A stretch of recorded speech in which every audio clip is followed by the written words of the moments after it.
doing to this man? CPR, he's in cardiac arrest. You a real doctor? Yes. I work at City General. My Hands ID up, is... step away from him. Officer, if I stop now, he dies.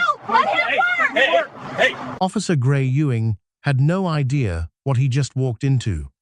In 48 hours, a coalition of black medical professionals would mobilize nationwide.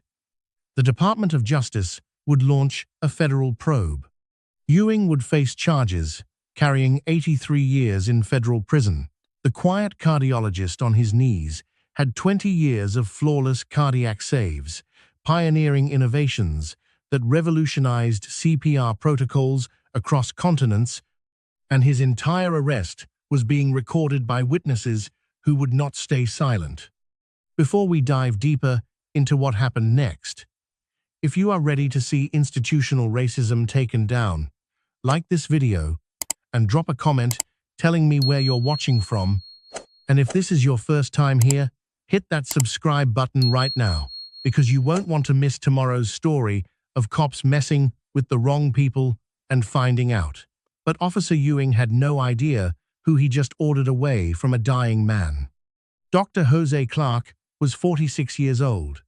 He joined medicine straight from university with honors. He served his community for 2 decades, without a single malpractice claim, without a single patient lost to negligence. He was not just any cardiologist. He was decorated in his field. That meant hospitals across 3 states requested him for their most critical cases. His record was flawless. 20 years, thousands of cardiac arrests. Every patient he touched during those golden minutes survived to see another sunrise. His reputation came from one defining characteristic. Under pressure, Clark didn't flinch. When other doctors saw chaos, he saw patterns. When hearts stopped, his hands moved with precision that seemed almost choreographed. 3 years into his career, a governor collapsed during a public speech. Clark happened to be in the audience. He performed CPR for 11 minutes until paramedics arrived. The governor survived. The state medical board gave Clark a commendation. But there was something else about Dr. Clark that few knew. He was an innovator. Working late nights in his home office, he had developed a modified compression technique that increased blood flow to the brain by 18%. He published it anonymously in a medical journal, crediting a research team that didn't exist. The technique spread globally. Paramedics from Tokyo to Toronto used it. Lives were saved by the thousands. Clark never claimed authorship. He told himself the work mattered more than recognition, though colleagues who resembled him less often saw their contributions buried the same way. On this September afternoon, Clark was not looking for recognition. He had just finished a 12-hour shift at City General Hospital. Triple bypass in the morning. 2 stent placements after lunch. A consultation that ran long because the patient's family needed reassurance. He still wore his scrubs navy blue with the hospital's gold emblem stitched above the breast pocket. His ID badge hung from a lanyard around his neck. His name and credentials printed clearly. **, Dr. Jose Clark. Cardiology, City General, **. He was driving home. 40 minutes through traffic. His daughter's recital started at 7. He wanted to shower, change, be there early. Then he saw the car on the shoulder. The highway stretched in both directions under a relentless afternoon sun, heat shimmering off asphalt as vehicles blurred past in the center lanes. On the shoulder, a silver sedan sat motionless, hazard lights blinking weakly. Driver's door flung open. A man lay crumpled on the gravel, face gray, chest still. Clark pulled over without thinking. 2 decades of training erased hesitation. He killed the engine, stepped out, jogged to the collapsed figure. 50s, maybe. Business suit. No pulse at the carotid. Skin cool to touch. Clark dropped to his knees, positioned his hands on the sternum, began compressions. 1, 2, 3, 30 compressions, precise and rhythmic, his shoulders moving with mechanical efficiency. He tilted the man's head back, checked the airway, delivered 2 rescue breaths. Then compressions again. Sweat formed on Clark's forehead, the sun, unforgiving, but his pace never wavered. His hands knew this rhythm better than his own heartbeat. Cars slowed as they passed. A few stopped. Bystanders gathered at a cautious distance, murmuring to one another. A woman in a red blouse pulled out her phone, dialed emergency services, her voice shaking as she reported the scene. Another phone appeared, then another, cameras capturing Clark's calm determination, the focus in his eyes, the hospital logo on his chest, rising and falling with each compression. The man's lips had gone blue. Clark checked for a pulse again, faint, thready, but there. He resumed compressions. 30 more. 2 breaths. Repeat. The protocol was ingrained, muscle memory built from hundreds of saves in sterile emergency rooms and chaotic ambulance bays. But this was different. No monitors, no crash cart. Just Clark, the dying man, and the 60 seconds that separated life from permanent absence. Then came the sound of tires on gravel. A patrol car rolled to a stop behind Clark's vehicle, lights flashing red and blue across the shoulder. The door opened, boots hit pavement. Officer Gray Ewing stepped out, one hand resting on his belt, eyes scanning the scene. He was 39, broad-shouldered, jaw set in a permanent expression of suspicion. 8 years with the county sheriff's department. Decent arrest record on paper, but paper didn't show the other numbers. 4 formal complaints, all from black civilians. All dismissed for lack of evidence. All filed by people who knew better than to hope for accountability. Ewing's gaze landed on Clark, a black man in scrubs, kneeling over a white man in a business suit. Ewing's expression hardened. He approached slowly, hand still near his belt. The bystanders shifted, uncertain. One woman lowered her phone slightly but kept recording. Ewing stopped 3 feet from Clark, staring down at the compressions, at the ID badge swinging with each motion, at the stethoscope looped around Clark's neck. Clark glanced up briefly, relief flickering across his face. Help had arrived. He returned focus to the compressions, assuming the officer would call for paramedics, maybe assist with crowd control. Instead, Ewing's voice cut through the murmurs. The question came sharp, skeptical, laced with an assumption that Clark had heard too many times in his career. Clark didn't stop the compressions. He answered between counts, voice steady, despite the exertion, despite the absurdity of defending himself while trying to save a life. Ewing didn't move to help. He demanded proof, credentials, as if the hospital logo, the ID badge swinging visibly, the stethoscope, the 2 decades of competence radiating from every controlled movement, meant nothing against the single fact of Clark's skin. A bystander called out, confirming Clark's legitimacy. Another shouted that they'd seen him work, that he knew what he was doing. Ewing ignored them. His hand moved to his cuffs. Clark felt the shift before he saw it. The atmosphere changed. The officer wasn't here to assist. Ewing's command came cold and final. Clark's hands froze mid-compression. He looked up, disbelief breaking through his professional composure. The man beneath him was fading. Every second mattered. This was not theoretical. This was life draining away in real time. Clark tried to explain, tried to reason, but Ewing was already reaching down, gripping Clark's shoulder, pulling him away from the patient. The bystanders erupted, phones lifted higher, voices rose in protest. Clark resisted only with words, pleading for permission to finish, to do what he'd sworn an oath to do. But Ewing was stronger, angrier, convinced of something that had nothing to do with medicine and everything to do with a pattern Clark couldn't see but had felt his entire career. Metal cuffs snapped around Clark's wrists. Tight. Painful. Ewing hauled him upright, turned him toward the patrol car, shoved him forward. Behind them, the man on the ground gasped once, shallow and weak, then went still. The woman in the red blouse screamed for Ewing to let Clark go. Others joined her. The cameras captured it all. Clark's scrubs, his badge, the dying man, the officer's indifference. Ewing pushed Clark into the back seat of the patrol car, slammed the door. Through the window, Clark watched paramedics arrive, watched them kneel where he had knelt, watched them try to revive what he had almost saved, watched them stop trying, watched them cover the body with a sheet. Clark sat in the back seat, hands cuffed behind him, hospital scrubs, damp with sweat, and stared at the sheet, at the stillness beneath it, at the life he could have returned if given 60 more seconds.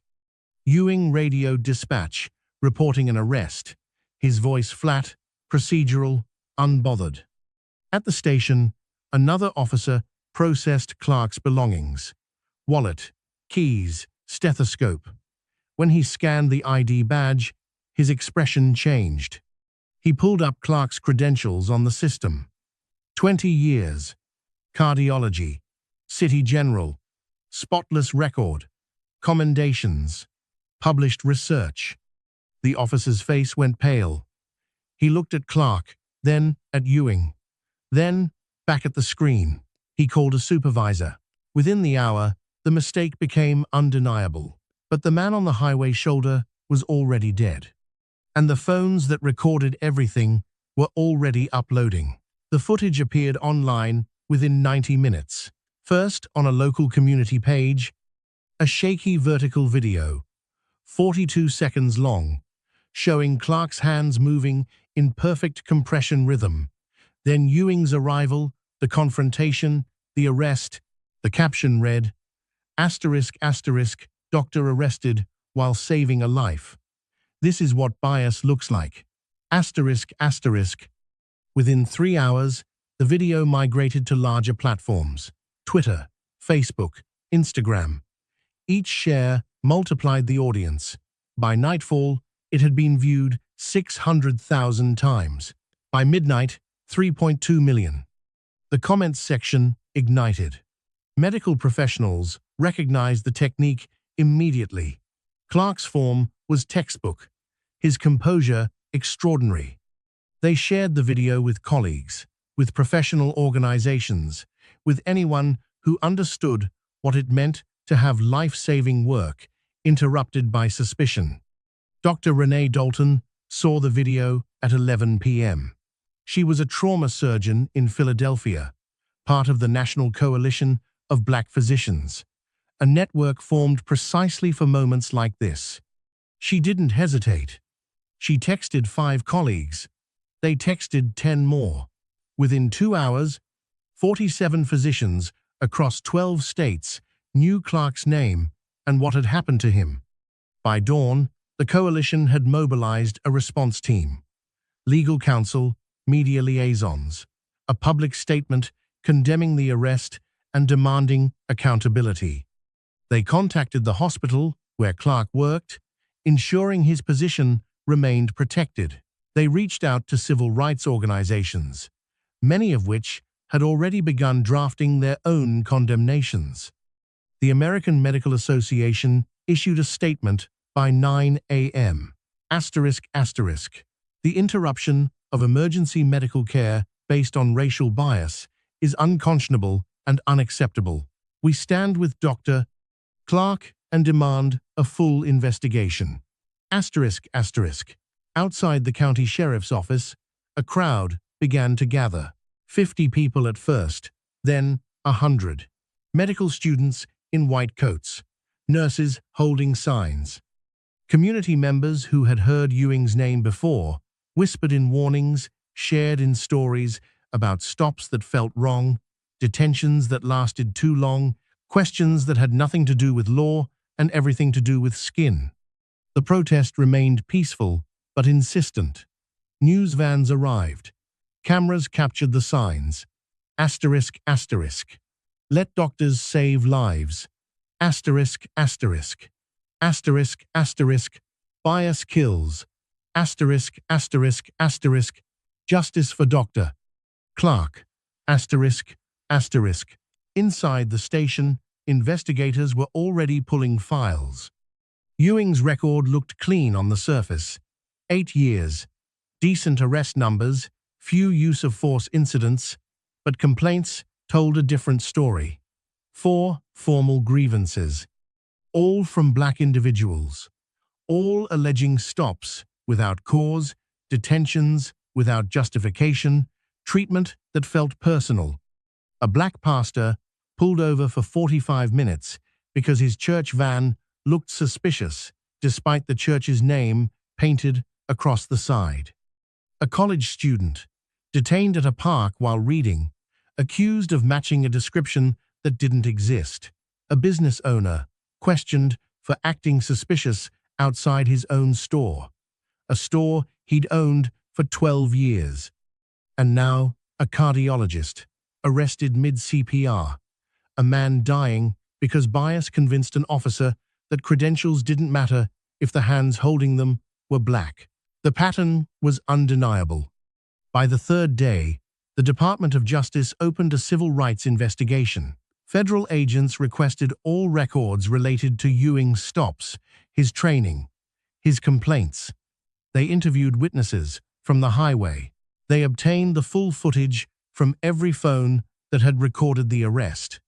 They reviewed the autopsy report on the victim, a document that would later prove devastating. The autopsy revealed cause of death, cardiac arrest, exacerbated by interrupted resuscitation efforts. The medical examiner's notes were clinical but damning. Asterisk, asterisk. Survival probability significantly reduced by cessation of CPR during critical window. Asterisk, asterisk. Translation. The man died because Clark was pulled away, but there was another detail in the autopsy file. A detail that had gone unnoticed in the initial chaos. The victim's name, Thomas Ewing. His relationship to Officer Gray Ewing, uncle, estranged for 16 years over a family dispute. No one could quite remember anymore. Gray Ewing learned this during the federal interview. An agent mentioned it casually, watching for his reaction. Ewing's face drained of color. He asked them to repeat the name. They did. His uncle, the man he hadn't seen since a Christmas argument in 2009, the man whose face he didn't recognize on the highway shoulder because time and distance had erased familiarity. The man who might have lived if Ewing had let the doctor work. Ewing sat in the interrogation room for 7 minutes without speaking. The agent waited. Finally, Ewing asked if he could see the photos from the scene. They showed him. He stared at his uncle's face, at the sheet covering him, at Clark's hands frozen mid-compression in one of the bystander videos. He asked to be excused. They let him leave the room. He didn't come back for an hour. Meanwhile, Clark had returned to work. The hospital administration placed him on paid leave initially, standard protocol during investigations. But the coalition's legal team and public pressure reversed that decision within 48 hours. Clark walked back into City General to a standing ovation from the emergency department staff. Colleagues approached him cautiously, offering support, asking if he was okay. He told them he was fine. He wasn't. At night, he replayed the scene. The compressions, the pulse returning, Ewing's hand on his shoulder, the man's final breath. The sheet. He had performed CPR thousands of times. He had lost patients before medicine guaranteed that no record stayed perfect forever. But he had never lost someone because he was forced to stop. That weight was different. During interviews with federal investigators, Clark remained composed, answering questions with the same precision he brought to patient care. Yes, he identified himself. Yes, His credentials were visible. Yes, bystanders confirmed his legitimacy. Yes, he believed the man could have been saved. The investigators thanked him for his clarity. One asked about his CPR technique. Clark explained the modified compression method, the 18% increase in cerebral blood flow, the anonymous publication. The investigator paused, asked why anonymous. Clark smiled faintly, said it was easier that way. Didn't elaborate, but journalists began digging into that detail. They found the research, found the global adoption, found that no one had ever credited Clark by name, though his colleagues at City General knew the technique's origin. Articles started appearing. Asterisk, asterisk. The doctor who changed CPR and never took credit. Asterisk, asterisk, asterisk, asterisk. Pioneering cardiologist, arrested while using his own life-saving method. Asterisk, asterisk. The narrative shifted. This wasn't just about a wrongful arrest. It was about a pattern of overlooked brilliance, contributions credited to committees and research teams, while the actual innovator remained invisible. Clark didn't seek the attention. He showed up for his shifts, treated his patients, went home, but the coalition wouldn't let it rest. Asterisk, asterisk. Do you think one act of bias can unravel a life-saving effort? Asterisk, asterisk. The question appeared in op-eds, on social media, in congressional hearings that were already being scheduled. Asterisk, asterisk, type unjust in the comments if this interruption angers you, or share why it shouldn't happen again. Asterisk, asterisk. The hashtags multiplied. Asterisk, asterisk. Number, justice for Doc Clark. Number, let doctors work. Number, bias kills. Asterisk, asterisk. Medical schools use the case in ethics lectures. Hospitals revise their policies on police interactions during emergencies. And in a federal building 3 states away, prosecutors began building a case that would carry a sentence of 83 years. Have you ever seen bias cost a life? Hit share on this story if you believe accountability starts with awareness, or comment honor to support medical heroes like Clark. The trial opened on a February morning, under gray skies and national attention. Federal prosecutors had built their case meticulously.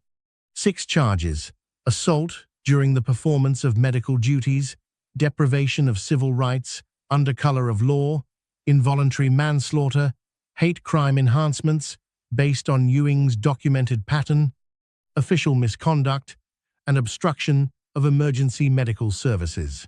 The courtroom was packed. Journalists filled the press section. Medical professionals sat in the gallery, many wearing white coats in solidarity. Clark's family occupied the front row. Ewing sat at the defense table, thinner than he'd been 6 months ago, eyes hollow. His attorney argued procedural errors, claimed Ewing was following protocol, suggested Clark's identification wasn't immediately clear. The prosecution dismantled each argument with precision. They presented the autopsy report first. The medical examiner testified for 90 minutes, walking the jury through Thomas Ewing's cardiac event, the window of survivability, the statistical impact of interrupted CPR. She displayed charts showing survival rates. Continuous CPR within the first 8 minutes carried a 42% survival probability. Interrupted CPR dropped that to 11%. The defense asked if other factors could have caused death. The examiner was unequivocal. The interruption was the determining variable. Next came the footage. All 12 videos from bystander phones played in sequence. The jury watched Clark's hands moving, watched Ewing arrive, watched the confrontation escalate, watched Clark plead, watched Ewing pull him away, watched Thomas Ewing's chest stop moving. 2 jurors wiped their eyes. The prosecution called witnesses. The woman in the red blouse who had called 911 a retired paramedic who had stopped to help and confirmed Clark's technique was flawless.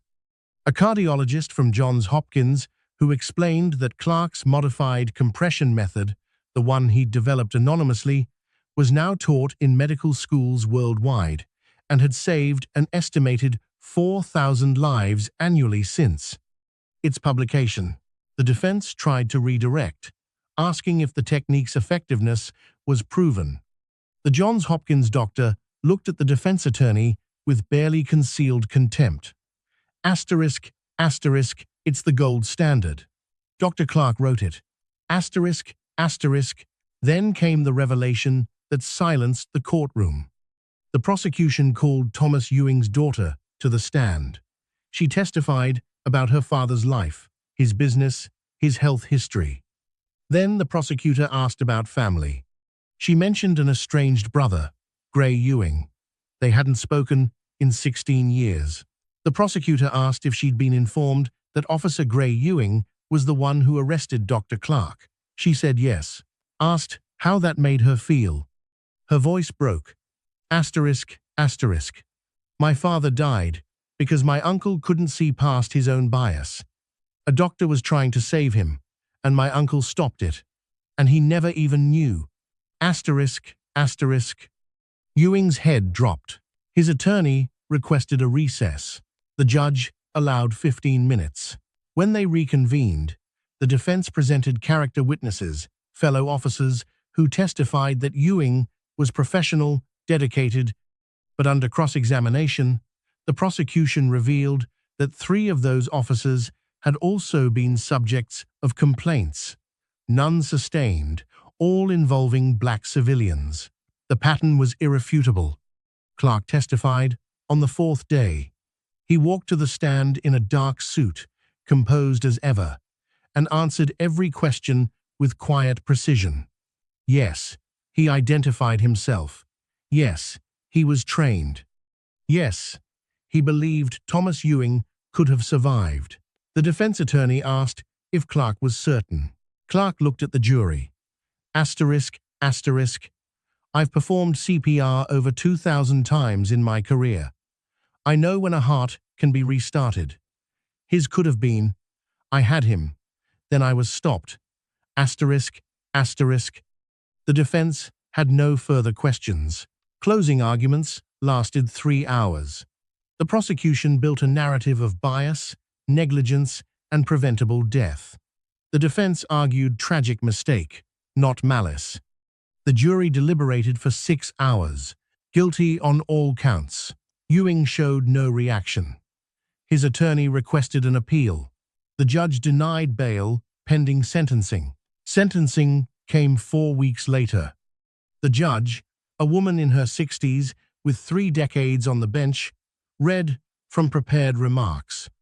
She spoke about the sanctity of emergency medical care, the responsibility of law enforcement to protect rather than obstruct, the compounding tragedy of bias, blinding an officer to his own uncle's savior. She sentenced Ewing to 83 years in federal prison without possibility of parole. Ewing's badge and pension were stripped. His law enforcement certification revoked permanently. He was led away in handcuffs. Clark sat in the gallery, watching. He felt no satisfaction, just the persistent weight of a life he couldn't save because someone decided his credentials mattered less than his appearance. The civil suit settled out of court. $25.4 million. The largest settlement in the state's history for law enforcement misconduct. Clark donated $18 million to a scholarship fund for black medical students. The rest he set aside for his daughter's education and his retirement whenever that came. But the money didn't erase the memory. The nightmares persisted. The man's face, the sheet, the stillness. Clark returned to work, but he also accepted an invitation to testify before Congress. The hearing room was smaller than he expected, less dramatic than televised versions suggested. But the testimony mattered. Clark spoke for 40 minutes. He talked about the arrest, the death, the pattern of bias that undervalued black professionals even in moments of life-saving expertise.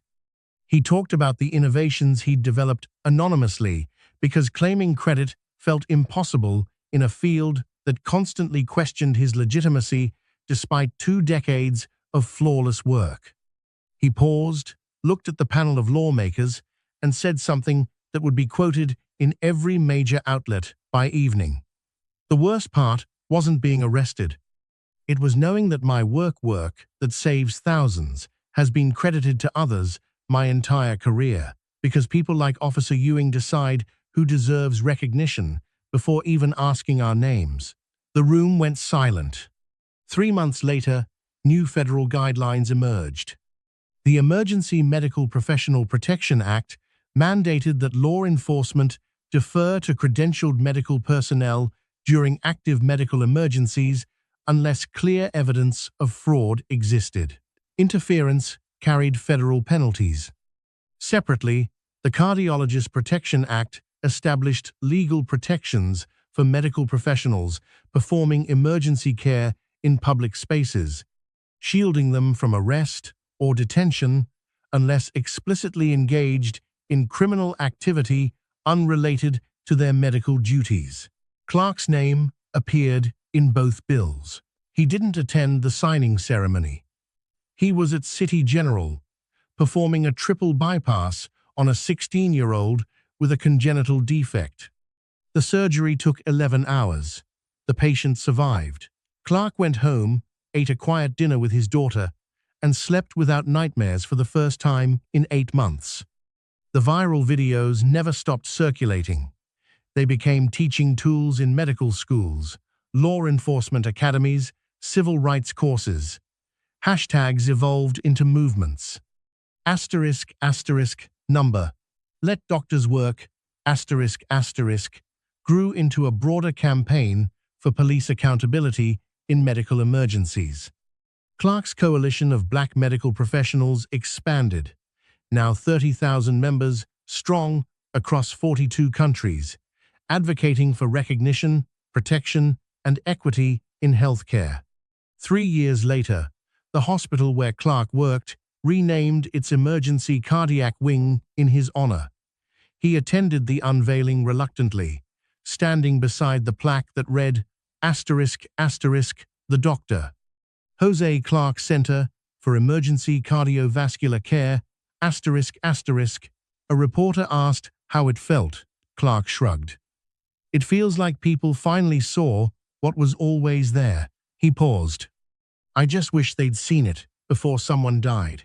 In a federal prison 800 miles away, Gray Ewing sat in his cell during evening count. He had 17 months left before his first parole review, though everyone, including his attorney, agreed parole was unlikely. He thought about his uncle sometimes, the man he hadn't recognized, the man a doctor could have saved. He thought about the doctor's hands, moving with precision. Ewing mistook for deception. He thought about the 16 years of estrangement that ended with a sheet on a highway shoulder. The guard called, "Lights out." Ewing lay on his bunk and stared at the ceiling, thinking about all the things bias had cost him, cost his family, cost a stranger who deserved to live. Clark's daughter graduated medical school 5 years after the arrest. She matched into cardiology. During her white coat ceremony, she thanked her father for showing her what it meant to save lives, even when the world questioned your right to try. Clark sat in the audience, tears in his eyes, watching his legacy multiply in ways that had nothing to do with anonymous publications or viral videos. Just a daughter who believed medicine could be different, because her father had endured enough to prove it could be.